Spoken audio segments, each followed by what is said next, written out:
पिछली बार रेस में हिस्सा लेने के लिए मेरे पास कोई भी गाड़ी नहीं थी, लेकिन किस्मत से मुझे बबलू मैकेनिक मिल जाते हैं और उनकी मदद से मैं एक ऑटो को रिस्टोर करता हूँ और उसी ऑटो से रेस में हिस्सा लेके इसी तरह मैं 5 करोड़ रुपए जीत जाता हूँ। तो पिछले 3 हफ्ते से रेसेस में गाड़ी चलाने की वजह से मेरे पीठ की वाट लग गई थी, तो इसलिए अपने आप को थोड़ा फिट रखने के लिए मैं वॉक के लिए निकल पड़ा था। और क्योंकि अब मेरे पास रेस में जीते हुए 5 करोड़ रुपए भी है, तो मैं तो बस यही सोच रहा था कि इन पैसों को अब कहाँ पे और कैसे खर्चा किया जाए। थोड़ा देर चलने के बाद मुझे भूख लग गई थी, तो मैंने सोचा मार्केट से जाके दूध बिस्कुट खरीद लेना चाहिए। लेकिन जेब्रा क्रॉसिंग पे रेड सिग्नल लगा हुआ था और जब मैं सिग्नल के ग्रीन होने का इंतजार कर रहा था, तभी अचानक से एक पुलिस की गाड़ी मेरे सामने आके रुकती है और देखते ही देखते 4-5 पुलिस की गाड़ियां मेरे सामने आके मुझे घेर लेती है। अब ये सब क्या हो रहा है मुझे कुछ समझ में नहीं आ रहा था और इससे पहले कि मैं कुछ जान पाता, अचानक पुलिस की गाड़ियों से पुलिस वाले बाहर निकलते हैं और वो सब के सब अपनी बंदूकें मेरे ऊपर तान देते हैं और मुझे बोलने लगते हैं, फ्रीज, अपने हाथ ऊपर करो और घुटनों के बल बैठ जाओ, हम आखिरी बार कह रहे हैं, ऑफिसर हमें सस्पेक्ट मिल गया है। उनकी ये सब बातें सुनने के बाद मुझे समझ में नहीं आ रहा था कि मैंने ऐसा क्या गुनाह कर दिया और आसपास की पब्लिक भी तमाशा देख रही थी कि आखिर ये सब क्या हो रहा है। सुनाई नहीं दे रहा, हाथ ऊपर करो वरना गोली मार दूंगा। तो मैं उनकी बात मानते हुए घुटनों के बल बैठ जाता हूँ, लेकिन ये सिर्फ एक मेरा नाटक था। जैसे ही उन लोगों का ध्यान मुझसे हटता है मैं तुरंत उठ के वहाँ से भागना शुरू कर देता हूँ। मैं पूरी ताकत से दौड़ना शुरू कर देता हूँ और वो पुलिस वाले भी मेरे पीछे आ रहे थे। गिरते पड़ते मैं एक गली में पहुँचता हूँ, तब इतने में मुझे बाइक पे एक बंदा दिखाई देता है। मैं फटक से उस बंदे को बाइक से नीचे उतार देता हूँ और खुद बाइक पे बैठ के उसे स्टार्ट करके वहाँ से निकल पड़ता हूँ। गिरा के कहाँ भाग रहे हैं, रुक जाओ। अब मेरे हाथ में बाइक लग गई थी तो मैंने सोचा कि मैं उनसे बच जाऊंगा, लेकिन पुलिस वाले इतने आसानी से पीछा नहीं छोड़ते। मैं फुल रफ्तार से चोरी की इस बाइक को भगाया जा रहा था और पुलिस वाले तेजी से मेरे करीब आ रहे थे। 5-6 गाड़ियां मेरे पीछे थी। शहर में तो हर एक पुलिस की गाड़ी बिल्कुल मेरे सामने आ जा रही थी, जिनसे बड़ी मुश्किल से बच के मैं निकल रहा था। और तभी मुझे सामने दिखाई देता है ट्रक, जिसके लिए तो मैं अपने बाइक को रोक नहीं सकता था। तो मैं वही करता हूँ जिसमें मैं एक्सपर्ट हूँ।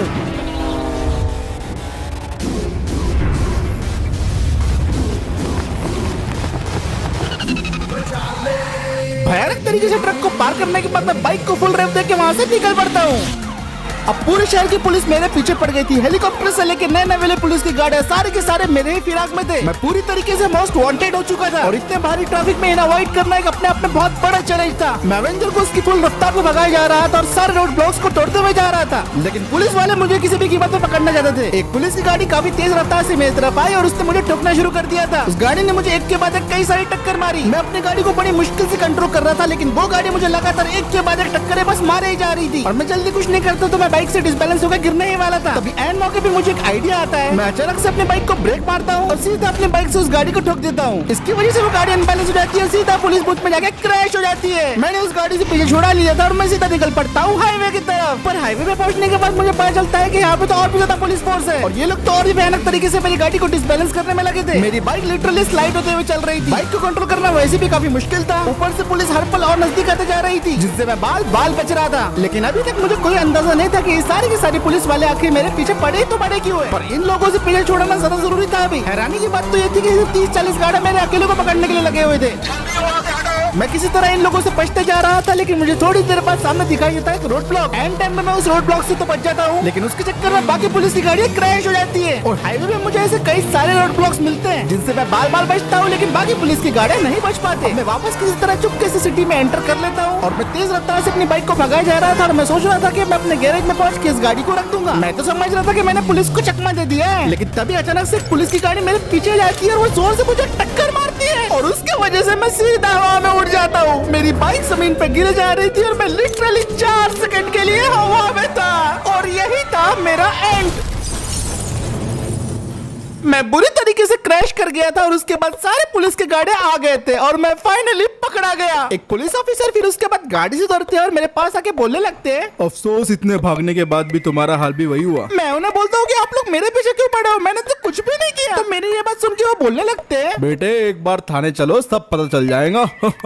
You are under arrest mister. Police वालों ने मुझे हिरासत में ले लिया था और उसके बाद मुझे सीधे पुलिस स्टेशन ले जाया जाता है। वाह वाह वाह, क्या गाड़ी भगाते हो उस्ताद, मान गए तुम्हें। जानते हो तुम्हें पकड़ने के चक्कर में हमारे 40 से ज्यादा पुलिस वाले घायल हो गए। और सर आप भूल रहे हैं कि इसकी वजह से 20 सिविलियंस को भी चोट लगी है। उनमें से एक को भी कुछ हुआ ना, ये तो सीधा गया उम्र कैद के लिए अंदर। ये सारी बातें सुन के मैं ऑलरेडी काफी घबरा रहा था और उसके बाद ऑफिसर्स मुझे बोलने लगते हैं कि अभी थोड़ी देर में बड़े साहब आएंगे, वही तुझसे निपटने वाले हैं। और इतना बोलने के बाद वो दोनों के दोनों ऑफिसर्स वहाँ से चले जाते हैं। वो लोग तो चले गए थे, लेकिन अब मैं सोच रहा था मेरा क्या होगा, क्या मुझे अपनी सारी जिंदगी जेल में ही गुजारनी पड़ेगी या फिर ये लोग मुझे फांसी दे देंगे। दिमाग में कई सारे ख्याल चल रहे थे, तब इतने में कैबिनेट का दरवाजा खुलता है और इंस्पेक्टर साहब अंदर आए थे। मेरी तो यहाँ पे पूरी तरीके से फटी पड़ी थी। इंस्पेक्टर साहब फिर मेरे पास आते हैं और मुझे बोलने लगते हैं, तो तुम हो जिसकी वजह से डिपार्टमेंट में इतना हल्ला मचा हुआ है, पर तुम ये नहीं जानते कि कानून के हाथ काफी लंबे होते हैं, इसलिए तुम हमारी पकड़ में आ ही गए। उनकी ये बात सुनने के बाद मैं उन्हें बोलता हूँ कि इंस्पेक्टर साहब मैं बेगुनाह हूँ, मैं तो बस दूध और बिस्कुट लेने जा रहा था। तो ये सुन के वो बोलने लगते हैं, क्या कहा तुमने, बेगुनाह? ओ प्लीज, लगता है तुमने पुलिस और प्रशासन को मजाक समझ के रखा है। अभी तुम्हें बताते हैं कि तुम कितने बेगुनाह हो। और फिर उसके बाद इंस्पेक्टर साहब पीछे मुड़ते हैं और पास ही मेरा एक मॉनिटर के पास जाके मुझे बोलने लगते हैं, जरा देखो तो,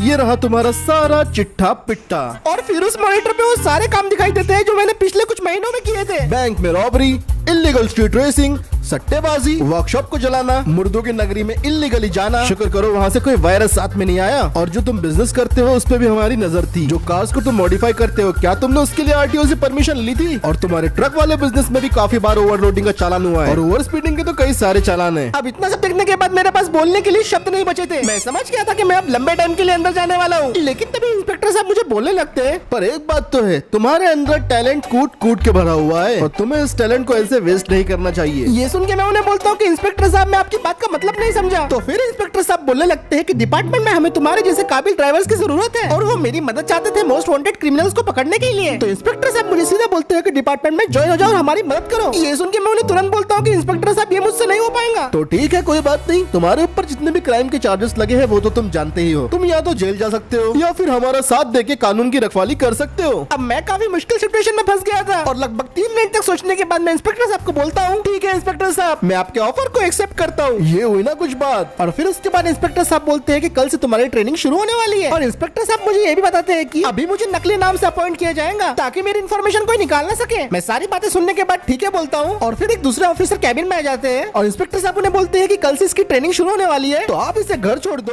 और फिर उसके बाद वो ऑफिसर मुझे अपने गाड़ी में बिठाते हैं और सीधा लेके चलते हैं मेरे घर की तरफ। घर पहुंच जाने के बाद मैं गाड़ी से उतर जाता हूँ और वो ऑफिसर मुझे बोलने लगते हैं, कल सुबह 5 बजे तैयार रहना और कहीं भागने की कोशिश तो बिल्कुल मत करना, हम तुम्हें ढूंढ लेंगे। ये सुन के मैं उन्हें बोलता हूँ कि आप फिक्र मत कीजिए इंस्पेक्टर साहब, अब मैं कहीं नहीं जाने वाला। बिल्कुल तुम्हें ऐसा ही करना चाहिए। चलो मैं चलता हूँ। और फिर उसके बाद वो ऑफिसर अपनी गाड़ी को स्टार्ट करके वहाँ से निकल जाते हैं। उनके जाने के बाद मेरे दिमाग में सिर्फ एक ही चीज चल रही थी, वो थी अगली मॉर्निंग। अब अगली सुबह मैं प्रॉपर जिम वेयर में पुलिस की ट्रेनिंग के लिए तैयार था और जैसे ही सुबह के 5 बजते हैं वैसे ही वो पुलिस ऑफिसर की गाड़ी मेरे घर के सामने आके रुकती है। वो ऑफिसर मुझे आवाज देते हैं और मैं दरवाजा खोल के गाड़ी की तरफ बढ़ रहा था। मैं फटाफट गाड़ी की तरफ जाता हूँ और ऑफिसर को बोलता हूँ मैं पूरी तरीके से तैयार हूँ। हाँ वो तो दिख रहा है, गाड़ी में बैठ जाओ। मैं गाड़ी में बैठ जाता हूँ और उसके बाद पुलिस वाले भाई सब अपनी गाड़ी को स्टार्ट कर देते हैं और हम लोग सीधा मिल के निकल पड़ते हैं एकेडमी की तरफ। आज ट्रेनिंग का पहला दिन था तो मैं काफी नर्वस था, लेकिन मैं इस बात को लेकर भी एक्साइटेड था कि मुझे पुलिस के साथ काम करने का मौका मिल रहा है। और फिर उसके बाद 15 मिनट ड्राइव करने के बाद फाइनली हम पहुंच जाते हैं एकेडमी की तरफ। ये हमारी ट्रेनिंग का पहला फेज था और मुझे वहाँ पे पहुंचने के बाद दिखाई देते हैं इंस्पेक्टर साहब और वो मुझे बोलने लगते हैं, मैं आपको बता दूं कि आपके अगले कुछ दिन काफी कठिन होने वाले हैं। हाँ ये बात तो मैं जानता हूँ। तो आज से तुम्हारी ट्रेनिंग शुरू होती है और तुम्हारी ट्रेनिंग का पहला पड़ाव है कि इस ग्राउंड के 100 चक्कर लगाओ। और फिर उसके बाद मैं अपनी रनिंग को स्टार्ट कर देता हूँ। स्टार्टिंग में तो मैं टास्क कंप्लीट करने के लिए बहुत तेज भाग रहा था, लेकिन धीरे धीरे मुझे रियलाइज हुआ कि मुझे आराम आराम से भागना चाहिए ताकि इस टास्क को मैं अच्छे से कंप्लीट कर सकूं और मेरी एनर्जी एक ही जगह पे वेस्ट ना हो। 100 चक्कर लगाना उतना मुश्किल नहीं लग रहा था, लेकिन धीरे धीरे मेरी हवा टाइट होने लगी। पर मैंने सोच लिया था कि मेरी रनिंग एकदम परफेक्ट होनी चाहिए, क्योंकि पुलिस के काम में मोस्ट ऑफ द टाइम चोरों के पीछे भागना पड़ता है। इसलिए मैं अपना पूरा जोर लगा के फाइनली 2 घंटे के अंदर 100 राउंड्स को कंप्लीट कर ही लेता हूँ। लेकिन ये तो सिर्फ शुरुआत थी। उसके बाद इंस्पेक्टर साहब मुझे 150 पुशअप्स करने को बोलते हैं और जिम ज्वाइन करने का फायदा तो अब मुझे लिटरली दिख रहा था। चलो जल्दी, 43 और बाकी है और स्पीड से करो। एक के बाद एक मैं पुशअप्स करता रहा और आखिरी के 20 पुशअप्स में मेरे हाथ कुछ ज्यादा ही दर्द करने लग गए थे, लेकिन किसी तरह मैंने 100 पुशअप्स भी कंप्लीट कर लिए। अब दोपहर तक मैंने ऐसी कई सारी एक्सरसाइज की जो ट्रेनिंग का हिस्सा था, साथ में काफी सारी वेट लिफ्टिंग भी की। लिटरली अब मेरे हाथों ने जवाब दे दिया था, लेकिन इंस्पेक्टर साहब मुझे बीच बीच में बहुत ज्यादा मोटिवेट कर रहे थे, तो मैं भी अपने अंदर हिम्मत जगाता हूँ और अपने सारे फिजिकल टेस्ट सक्सेसफुली पास कर लेता हूँ। फिजिकल टेस्ट को सक्सेसफुली कंप्लीट करने के बाद हम आ गए थे डिपार्टमेंट के शूटिंग रेंज में और यहाँ पर मैं प्रॉपर गन चलाना सीखने वाला था। तैयार हो तो शुरू करो। और उसके बाद एक मूविंग टारगेट मेरे सामने आ जाता है जिसे मुझे परफेक्टली शूट करना था। अब स्टार्टिंग में तो मेरे निशाने एकदम घटिया लग रहे थे और वो टारगेट काफी स्पीड से मूव भी कर रहा था, लेकिन कुछ मिनटों बाद मैंने गन के ऊपर कंट्रोल करना सीख लिया था और धीरे धीरे मेरा एम परफेक्ट होते जा रहा था। फाइनली मेरा अब निशाना भी परफेक्ट हो गया था। अब ऐसी सारी ट्रेनिंग लगभग 2 हफ्तों तक मेरी चलती ही रहती है और ये तो अब जैसे मेरा डेली रूटीन बन गया था।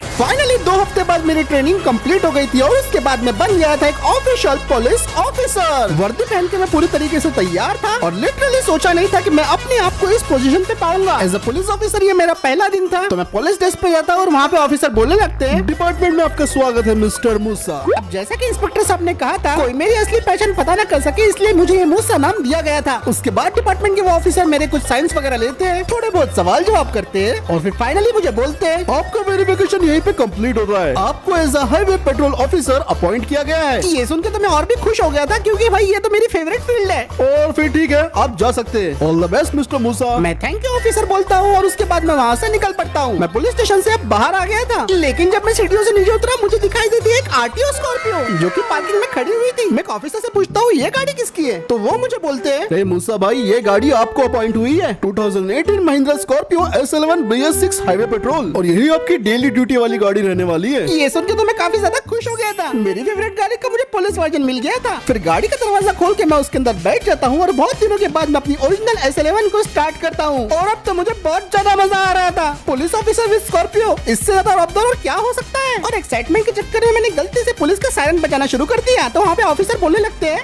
ओ मूसा भाई, गलत टाइम पे सायरन का इस्तेमाल कर रहे हो। मैं उन्हें सॉरी बोलता हूँ, जल्दी से सायरन बंद कर देता हूँ। पहले ही दिन मैंने पोपट वाली हरकत कर दी थी। फिर उसके बाद मैं अपने पुलिस स्कॉर्पियो को स्टार्ट करता हूँ और उसे लेके मैं सीधा निकल पड़ता हूँ उस हाईवे की तरफ जहाँ पे मेरी पोस्टिंग हुई है। मैं बिल्कुल एंजॉय करते हुए अपनी गाड़ी को भगा रहा था, और भाई मैं बस सोच रहा था कि भाई एज अ पुलिस ऑफिसर पहले दिन मुझे कौन कौन से चैलेंजेस को फेस करना पड़ेगा। तो फिर इसी के साथ आज का वीडियो यहीं पे हम खत्म करते हैं। अब पुलिस ऑफिसर बनने के बाद मेरा पहला दिन कैसे जाएगा ये हम देखेंगे अगले वीडियो में। ये वीडियो पसंद आया है तो इस वीडियो पे लाइक कर दो, शेयर कर दो, चैनल को पहली बार देख रहे हो तो सब्सक्राइब जरूर करना। 10,000 लाइक्स कंप्लीट होते ही अगला वीडियो आ जाएगा, तो मैं मिलता हूँ आपसे अगले वीडियो में।